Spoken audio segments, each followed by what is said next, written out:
nous sommes réunis pour parler d'éthique autour de ce qu'on a appelé un café éthique. Et aujourd'hui, le thème qui nous intéresse est un thème qui interroge, en tout cas certains des professionnels, probablement aussi beaucoup de personnes en tant que parents ou en tant que grands-parents parfois, qui est la question suivante: est-ce qu'il est souhaitable, possible, de laisser un enfant venir rendre visite à un de ses parents ou de ses proches qui est hospitalisé en réanimation? Alors pourquoi c'est une question éthique? Je vais vous expliquer ça par un exemple. J'ai croisé une de mes collègues de Necker, qui est pédiatre, tout à l'heure, qui m'a dit: mais c'est quoi le thème du café éthique aujourd'hui? Je lui ai parlé donc de ce thème, et elle m'a dit: mais c'est interdit. Alors voilà pourquoi on est dans une question d'éthique. On est dans une question d'éthique parce qu'il y a des normes anciennes hospitalières qui disent que les enfants ne sont pas admis dans les services d'hospitalisation et encore moins en réanimation. C'est une question d'éthique parce qu'il convient donc de réfléchir sur est-ce qu'il faut le faire, et s'il faut le faire, dans quelle visée, de qui prend-on soin, et surtout comment faut-il le faire si on a compris et répondu à la première question par oui, comment faut-il le faire pour que tout se passe au mieux pour l'ensemble des personnes concernées par la situation. Donc on aurait pu faire un café éthique totalement théorique sur le sujet, et ce n'est pas le choix de nos cafés éthiques à la HEGP. Donc comme d'habitude, nous avons fait appel à des professionnels concernés qui ont travaillé sur le sujet à partir des références bibliographiques, à partir d'une question concrète qui émerge de la vie de tous les jours, et qui ont mis en place un dispositif pour accompagner ces enfants au chevet de leurs proches en réanimation, sous réserve qu'un certain nombre de conditions soient réunies pour que la démarche à la fin soit bénéfique, en premier lieu évidemment pour l'enfant.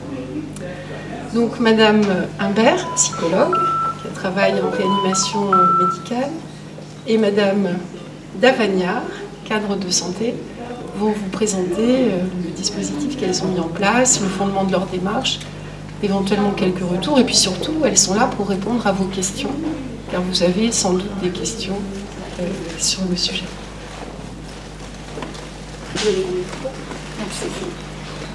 Alors du coup, je vais commencer par vous expliquer comment on a commencé ce travail, qu'est-ce qui nous a amené à nous poser la question de l'accueil des enfants. C'est parti de situations assez concrètes, notamment une situation où un jour, un patient hospitalisé, c'était Noël, nous a dit qu'il souhaitait voir son fils et que son fils voulait le voir.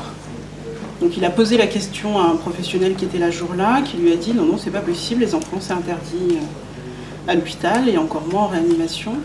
Et en rediscutant après avec ce professionnel qui quand même nous en a parlé et qui se disait: mais comment on peut faire? Puis d'autres disaient: bah non, on ne peut pas faire ça, c'est Noël, il faut laisser rentrer les enfants. On s'est dit quand même qu'il fallait qu'on réfléchisse ensemble à une conduite à tenir. Qu'est-ce qu'on fait? Il faut qu'on ait tous le même discours et qu'on se mette d'accord sur le savoir si on les accueille ou non, est-ce que c'est interdit ou pas. Et donc on a créé ce groupe de travail au départ. Alors chacun arrive avec ses idées par rapport à son vécu, comment on voit la profession, comment on voit les services de réanimation, qui sont effectivement des services hostiles, hein, c'est pas facile, il y a du bruit, les patients peuvent décéder, enfin, souvent, donc c'est très difficile, et donc on a eu besoin d'en parler. C'était une nécessité de nous regrouper, et du coup, Aurore, qui était notre psychologue à ce moment-là, nous a aidé à mettre des mots sur ce qu'on pouvait ressentir, sur comment faire. Et les questions aussi qui se posaient, c'était de savoir si on les accueillait, oui ou non. Donc déjà, il fallait qu'on se mette d'accord là-dessus. Et ensuite, si on décidait de les accueillir, comment on faisait? Parce qu'il n'y a pas de psychologue 24 heures sur 24. Néanmoins, il peut y avoir des situations urgentes où l'enfant veut voir son proche et on ne peut pas attendre lundi. Oui, parce que en fait, on accueillait déjà des enfants. Le service était déjà partiellement ouvert. Mais ce qui se passait souvent, c'était que c'était la psychologue, moi et puis sans doute la psychologue d'avant, je ne sais plus l'historique, mais qui avions un peu notre procédure. La la psychologue, elle n'est pas toujours là. Il y a même beaucoup de cas où, évidemment, ça se passe dans l'urgence, du coup, le soir, quand il n'y a plus personne, ou le week-end. Et je continue. Du coup, dans ce groupe donc, qui a regroupé réanimateurs, cadres, infirmiers, aides-soignants, psychologues. C'est ça. Les médecins. Oui, réanimateurs. Donc on a commencé à réfléchir, à regarder un peu ce qui était fait ailleurs. Donc c'était en fait, chaque service avait les services qu'on a questionnés avaient des politiques assez variables qui viennent du fait que, voilà, en effet, officiellement, d'ailleurs il y a plein de services où c'est bien noté en grand, interdit aux enfants de moins de 15 ans. Donc ça c'est une norme, c'est pas une loi, quoi. On l'affiche comme ça. Alors, les services de réa étaient des services encore plus fermés que d'autres aux enfants. Alors historiquement, il y a plein d'éléments de compréhension. C'est quand même, même déjà pour les adultes, des services assez hostiles. Ici, il y a des soignants et puis des non-soignants, mais les soignants notamment, peut-être qui travaillent en réa, si vous vous rappelez, peut-être la toute première fois où vous êtes rentré en réa, en tout cas moi qui ai un rôle un peu décalé, même si je me suis habituée, ça fait quand même un choc la première fois. C'est un univers hyper technique qui véhicule des images de mort, des choses très angoissantes. Donc c'est déjà difficile pour des adultes, donc vous disiez, projeter des enfants là-dedans, c'est quand même difficile. Donc il y avait aussi l'idée, ce qui peut être mis en avant dans les études qui ont pu être faites, même s'il n'y en a pas énormément, c'est donc le désir de protéger le patient et de la contamination et de la fatigue qui peut être liée à la visite de l'enfant, protéger l'enfant lui-même de l'impact traumatique que pourrait avoir cette confrontation à l'univers hostile, entre guillemets, de la réa, et puis de le protéger d'un éventuel traumatisme de voir son parent conscient ou pas, parce que ça c'est aussi quelque chose qu'on a travaillé. Est-ce que les visites c'est bien non seulement quand le papa ou la maman ou le grand-père, grand-mère est conscient, ou est-ce que c'est envisageable aussi quand le patient est inconscient? Voilà. Après, ce qui a alimenté notre réflexion, c'était aussi de considérer le patient et son environnement familial comme autonome, et l'idée de respecter une dynamique familiale et la possibilité d'avoir des visites, donc des visites d'adultes, de ses proches, mais sous quels critères on interdirait la visite aux enfants. Donc après, ça engage toute une réflexion sur la psychologie de l'enfant d'une manière générale, le fait de se dire que un enfant, même si on ne lui dit pas les choses, quand il se passe un événement aussi dramatique que l'hospitalisation d'un très proche en réa, c'est une éponge, il va être sensible à tout le non-verbal, même si on ne lui dit pas par les mots. Déjà, pour quiconque, notre communication, elle passe beaucoup par le non-verbal. Ce n'est pas le contenu du message quand on parle qui est retenu de façon prépondérante, c'est la façon dont on le parle. Donc l'enfant, il retient ça aussi. Donc même si on ne lui dit pas les choses, il voit bien qu'il se passe quelque chose dans la famille. Si en plus on lui dit autre chose, si on lui ment, même si c'est avec une bienveillance derrière, parce que les parents ils veulent bien faire généralement, mais ils sont tellement désarçonnés que le fait de mentir et d'avoir du coup quelque chose qui n'est pas congruent entre ce qui est dit et ce que l'enfant ressent, quelque part ça va aussi lui interdire de poser des questions, lui interdire d'exprimer son vécu. Ça c'est un peu des généralités, c'est pas spécifique à l'AREA, mais forcément on est obligé de se rattacher à ce type de notion pour réfléchir à ça. Et puis l'idée aussi que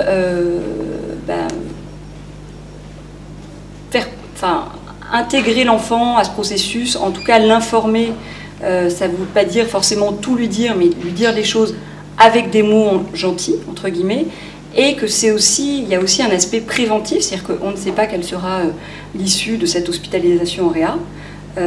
Ça se termine parfois, même souvent, mal, et avec l'idée de pouvoir poser des jalons, mettre des images sur ce qui se passe. Voilà. Et puis avec l'idée aussi qu'en ayant un discours de vérité, on puisse permettre à l'enfant d'avoir confiance dans le monde des adultes, et que le monde des adultes soit un monde qui fasse envie, dans lequel il puisse se projeter, que ce ne soit pas un monde où il se rend compte qu'on lui a menti, qu'on ne lui a pas dit les choses, pour que lui-même, il ait envie un jour de devenir un adulte quelque part. Voilà, donc tout ça, puis par ailleurs aussi, on sait que l'enfant, il imagine, quand il n'a pas de mots, quand il n'a pas d'explication, il imagine des choses parfois pires, et surtout, l'enfant, il est auto-centré, on va dire, et plus il est petit, plus il imagine le monde en réaction à lui-même. Et donc, s'il y a quelque chose qu'il ne comprend pas bien, il va peut-être imaginer que c'est sa faute. Donc, on avait aussi cette idée de prendre en compte la culpabilité éventuelle, hein. C'est pas automatique, mais que pouvait susciter ce type de situation. Donc, du coup, on a monté le groupe de travail, et pour répondre du coup tout de suite à la question sur est-ce que c'est autorisé ou pas, dans le règlement intérieur de la PHP en tout cas, il est spécifié que l'accueil des enfants est laissé à la discrétion des services. Et donc après, chacun en fait ce qu'il veut. C'est assez commun qu'on interdise au moins de 15 ans, mais ce n'est pas une réglementation stricte. Chaque service peut s'organiser comme il veut. Donc, partant de tout ça, donc on a monté ce groupe de travail. Hein, je pense, comme vous l'avez compris, on a fait le choix d'accueillir ces enfants sous condition. L'idée, c'était d'être là. Enfin, l'idée principale, on reviendra dessus, mais c'était que ce soit la volonté de l'enfant. Et donc nous, en ouvrant les portes aux enfants, l'idée c'était pas d'avoir une visite comme pour les adultes où les enfants pourraient venir comme ça. Elle vous parlera tout à l'heure de la fiche de procédure qu'on avait mis en place pour pouvoir respecter les conditions d'accueil au mieux, mais de pouvoir nous armer, nous, savoir comment on les accueille, qu'est-ce qu'on fait une fois qu'on a dit ça, oui on les accueille, mais comment on fait, est-ce que c'est les mêmes horaires, quand la psychologue n'est pas là, qu'est-ce qu'on fait, comment on s'organise. Et donc on a eu beaucoup de discussions comme on peut avoir là en équipe. Tout le monde n'était pas d'accord pour l'accueil des enfants, sur toutes les catégories professionnelles du service. Donc on a discuté longuement. Une fois qu'on a été d'accord, on a créé cette procédure qui, en 4 étapes, permet de savoir, en 5, oui, qui est l'un des plus importants d'ailleurs, en 5, qui permet de baliser un peu les choses, sachant qu'il y a forcément des situations qui nous échappent. Mais ce qui ressortait vraiment, c'est qu'on n'est pas là pour interdire et on n'est pas là pour obliger. L'autorité parentale prime, donc on n'obligera pas un enfant à y aller et on n'interdira pas à un enfant d'y aller s'il veut. Maintenant, on discute avec le parent. Si le parent veut absolument que l'enfant y aille, et nous, dans l'étape 1, c'est-à-dire le recueil de la demande, quand la psychologue ou le professionnel rencontre l'enfant avec son parent et on se rend compte à un moment donné qu'en fait il n'a pas vraiment envie d'y aller, on lui laisse une échappatoire en lui disant que tu peux faire un dessin, tu peux faire quelque chose et nous on ira le mettre dans la chambre si tu veux. Ça permet à l'enfant de sortir de cette situation et de ne pas se sentir coupable de ne pas y aller parce qu'il sent bien que ça fait de la peine à papa, à maman ou à papy s'il n'y va pas. Et donc on ne va pas l'obliger à y aller et on va faire comprendre aux parents qui parfois veulent, pour bien faire, ce que disait Aurore, veulent absolument que l'enfant y aille. On fait comprendre aux parents et en général ça se passe bien en discutant et en expliquant que ce n'est pas nécessaire de le forcer. C'est pas pour ça qu'il n'y pense pas, mais c'est important de lui expliquer par contre. En général ça se passe bien et d'un autre côté, enfin voilà, on a, en tout cas avec cette procédure, on a essayé de baliser au mieux toutes les étapes de la rencontre avec les enfants. Et du côté des professionnels aussi, c'est ça que je voulais dire, on a imposé à personne d'accueillir ces enfants. Quand ça survenait le week-end ou la nuit, les équipes de réanimation sont des équipes qui sont grandes, donc il y a beaucoup d'infirmiers, il y a beaucoup de médecins. Si la psychologue n'est pas là, les cadres sont présents aussi, et donc on pouvait voir en tant que cadre ou si ce n'était pas l'infirmier de ce patient-là, une autre infirmière qui était plus à l'aise avec les enfants pouvait rencontrer l'enfant et discuter avec les parents et du coup faire toutes les étapes. Parce que c'est vrai que c'est aussi difficile pour les professionnels, et Aurore l'a très bien décrit, ça nous fait baisser nos barrières à nous aussi en tant que professionnels, parce que autant les adultes en général arrivent à contenir leurs émotions, même si c'est difficile, les enfants arrivent nature et avec toutes leurs émotions qui débordent, donc la joie, les pleurs, et c'est difficile pour nous, même en tant que professionnels, de rester droit dans ses bottes face à un petit qui va être en pleurs ou qui ne va pas être bien. Et donc on avait aussi le souci de respecter chaque professionnel en n'obligeant pas chacun à aller accueillir les enfants s'ils ne se sentaient pas à l'aise avec ça. Ça, c'était une des réticences au début, et c'est pour ça aussi qu'on a eu besoin de monter ce groupe de travail. C'est dans les gens dans les soignants médicaux et paramédicaux qui exprimaient des réticences quant à l'enfant. Il y avait tout ce que j'ai dit tout à l'heure, mais sous-jacent aussi, il y avait chez un certain nombre tout l'afflux émotionnel que ça entraînait. Parce que comme je disais, c'est dur la réa, on s'en rend peut-être plus compte quand on est habitué à travailler là, mais on met en place tout un chacun des stratégies, des mécanismes de défense pour faire face à cette ambiance, à toutes ces représentations morbides dans lesquelles on baigne toute la journée. Et de voir un petit bout de chou se balader, il y avait des soignants qui nous disaient « Non mais moi je ne peux pas, je peux pas ». C'est comme si tout d'un coup, ils ne pouvaient plus faire leur travail de soignant parce que ça faisait voler en éclats ces barrières. Et c'est pour ça que c'était vraiment important que cette démarche d'accompagnement, puisque l'idée c'est que ce soit par un binôme, quelqu'un qui était déjà un peu aguerri entre guillemets, et puis quelqu'un qui l'était moins mais qui avait envie de se former. Donc la fiche qu'on a rédigée, c'est pas quelque chose dont on se sert sur le moment, c'est plutôt quelque chose qu'on regarde un peu avant, puis c'est un guide. Mais on préconisait dedans, en tout cas dans le groupe de travail, on préconisait que ce soit un binôme de soignants, médicaux ou paramédicaux, qui accompagnent, avec l'idée d'un compagnonnage, et puis parce que seul c'est plus dur, évidemment, c'est plus dur. Tu veux décrire les différentes étapes? Donc dans ce recueil de la demande, il y avait ça, l'idée de voir si l'enfant... Alors on parle de la volonté de l'enfant de venir, et en même temps c'est pas la volonté à tout prix, parce que il y a aussi parfois les parents ils viennent nous voir parfois en disant mon fils demande, alors qu'on demande à voir son père. Ah oui, on comprend qu'il demande à voir son père, mais si le papa il est en décubitus ventral, ou s'il est très abîmé, ou si il peut y avoir plein de situations où on se dit est-ce que ça va vraiment être bénéfique? Et il n'y a jamais de caricature, c'est jamais catégorique, c'est jamais dans cette situation c'est impossible, ou cette situation c'est possible, mais en tout cas ça amène à s'interroger. Et parfois en fait ce dont on se rend compte dans les entretiens préparatoires, c'est que le parent qui d'habitude il gère son autorité sur l'enfant, son rôle d'éducateur entre guillemets, si l'enfant dit je veux telle chose et qu'il ne trouve pas ça adapté, il lui dit non, pas maintenant, ou plus tard, ou non. Et là, dans une situation tellement dramatique, c'est comme s'ils avaient l'impression qu'ils maîtrisaient tellement pas les choses que là, ils ne pouvaient plus garder ce rôle parental, celui qui sait ce qui est le mieux, ou qui pense savoir ce qui est le mieux pour leur enfant. Et donc, ils se remettent à l'équipe en disant, là, il veut venir voir son papa, sa maman, son grand-père, sa grand-mère. Et donc, la discussion va avoir pour but de questionner ça, est-ce qu'ils pensent que c'est vraiment bien, etc. Et puis, pour aller vite, parce qu'il faut laisser la place aux questions, donc je ne vais pas décrire en détail, on va vous faire passer la fiche, mais en gros, il y a 5 étapes. Ce recueil de la demande, est-ce que la demande, elle paraît, on en parle avec le parent. Après, il y a l'entretien avec l'enfant, en présence d'un parent, pour discuter, voir si l'enfant il a déjà pu se représenter, comment était la chambre, est-ce qu'on a pu lui expliquer, parce que parfois, il y a des enfants qui arrivent pour cet entretien préparatoire, ils ne savent pas du tout, en fait, les parents n'ont pas su leur dire.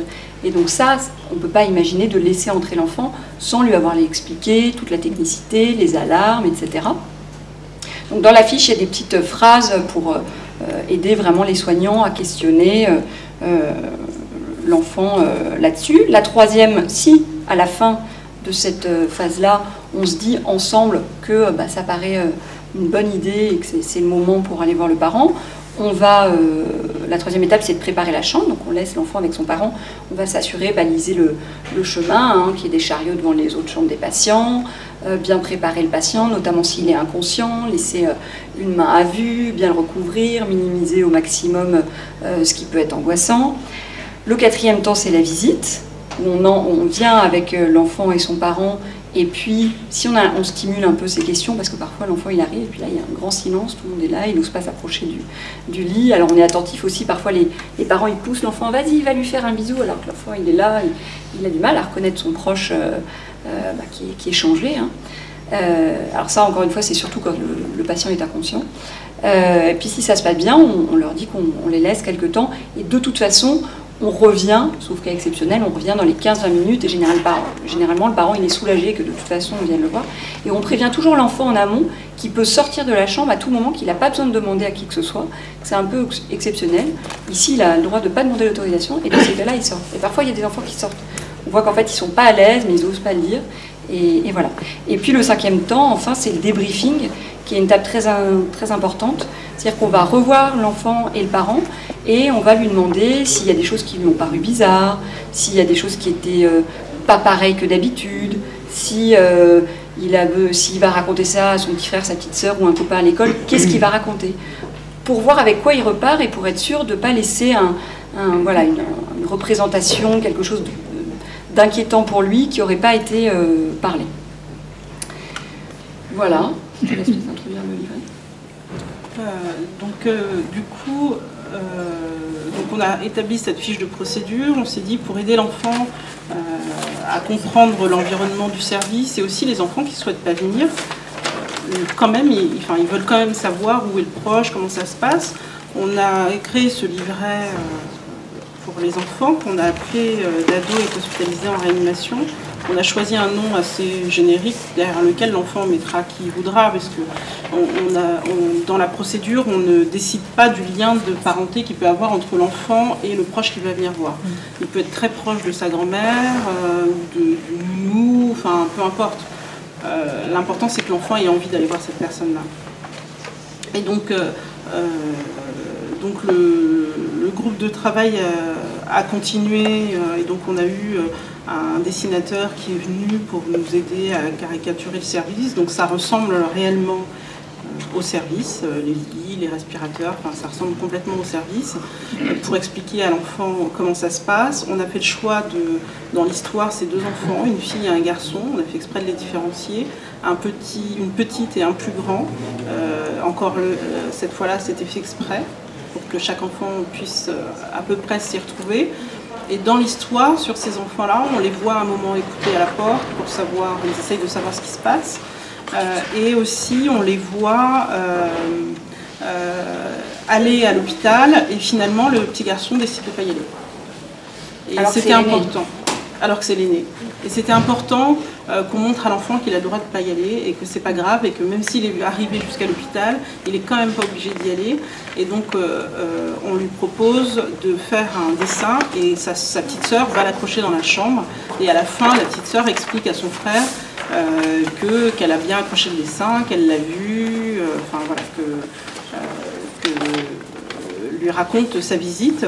Et on s'est aperçu au fur et à mesure que les livrets aussi aidaient les parents qui le lisaient avant de le donner à l'enfant, ou qui le leur lisaient, pour expliquer les situations, et notamment pour expliquer aux parents que c'est mieux d'en parler aux enfants, parce que de toutes les façons, ce que disait Aurore tout à l'heure, ils entendent, ils écoutent aux portes, ils savent très bien qu'il y a quelque chose qui ne va pas.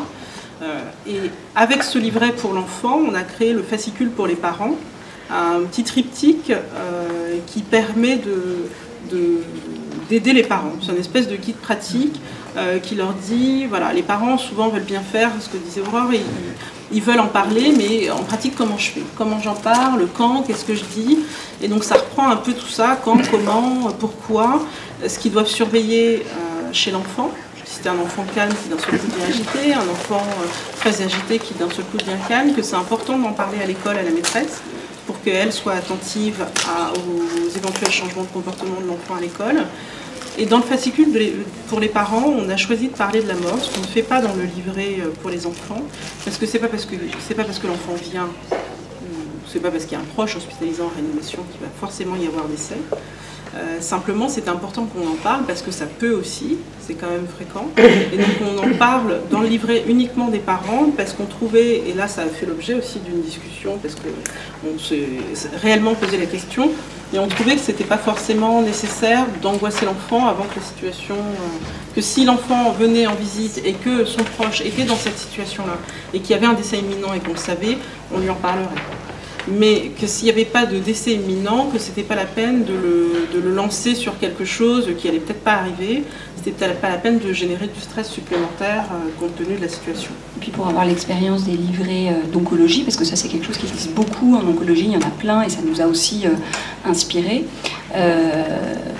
Notamment le livret, tout le travail qui a été fait par Marie-France Delegue-Cossé à l'IGR. Et les livrets sont parfois pas utilisés par les parents en onco, justement parce qu'ils abordent à un moment ou à un autre la question de la mort, à des moments où les parents sont eux-mêmes pas du tout en état de l'aborder. Donc plutôt que de risquer que l'ensemble passe à la trappe, voilà, puis pour aussi que le plus d'enfants possible puissent s'identifier, c'est-à-dire que ça ne touchera pas tous les enfants. Dernière chose, c'est que l'idée que le service soit ouvert, c'est pas non plus, ça ne veut pas dire que c'est le self, entre guillemets, ça ne veut pas dire que dès qu'il y a une demande, il faut qu'on l'accepte. Donc on a eu vraiment à cœur pour ça de discuter avec, il y avait le groupe de travail, mais aussi après toutes les équipes, pour qu'il y ait vraiment une cohérence dans la culture de service. C'est-à-dire que l'idée, c'est pas que dès qu'il y a un enfant qui demande ou un parent qui demande pour son enfant, que les choses soient organisées, mais qu'on réfléchisse, est-ce que c'est judicieux ou pas, et c'est pour ça qu'il y a toute cette procédure. Alors après, la question c'est aussi quelle évaluation, qu'est-ce que ça a produit. Alors il n'y a pas beaucoup de... Il n'y a pas beaucoup de retours là-dessus, mais aujourd'hui c'est bien parce qu'on a Stéphanie Nguyen qui fait sa thèse sur le sujet et qui pourra, d'ici quelques temps, pour l'instant on est dans les inclusions, dans les services, etc., les entretiens, mais qui nourrira justement la recherche et les retours qu'on pourra avoir sur ce sujet. On avait quand même mis en place, c'est-à-dire que Aurore revoyait les enfants qui étaient venus, même quand le patient n'était plus dans notre service, quelle que soit l'issue, elle proposait toujours aux parents de les revoir avec les enfants. Voilà, ils n'étaient pas, une fois qu'ils étaient venus, pas lâchés dans la nature. Une proposition. Voilà, moi, assez peu se sont saisis, mais on proposait tout.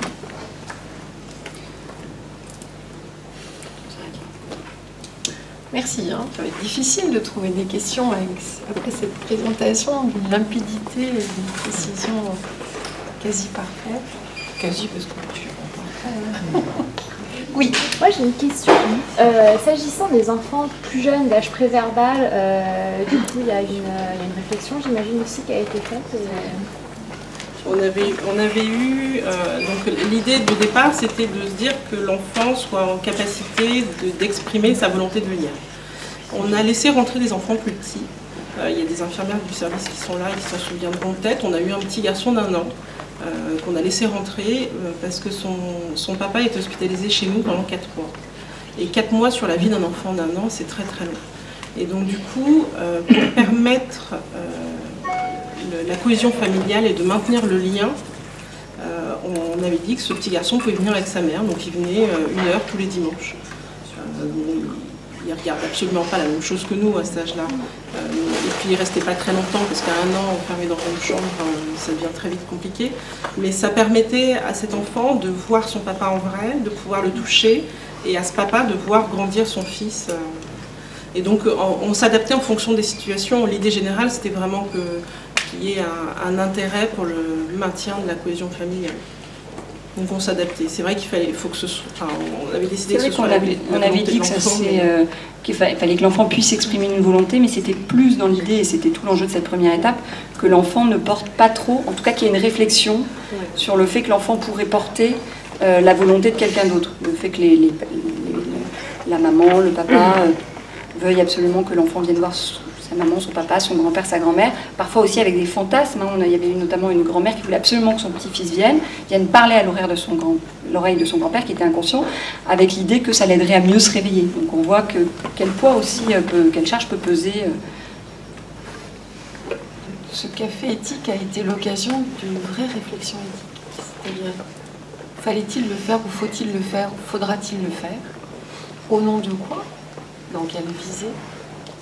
Pour qui et à quelles conditions? Évidemment, ces situations sont tellement singulières qu'à chaque fois, on est dans le doute. À chaque fois, on doit se positionner, alors qu'on est dans une incertitude partielle. au moins de ce que désire la personne qui n'est pas capable de s'exprimer. Et je crois que, en tout cas, ce dont on peut être certain, c'est que compte tenu de la démarche qui vient de nous être exposée, c'est que toutes ces décisions ou codécisions qui ont été prises en faveur de la visite de l'enfant l'ont été dans la visée du moi mal. Parce que l'éthique, c'est jamais le bien, c'est toujours le moi mal. Le moi mal tel qu'on se représente dans cette situation-là, en présence de toutes les personnes concernées qui sont capables de s'exprimer. Voilà, je vous remercie et je vous dis au mois prochain. Merci beaucoup.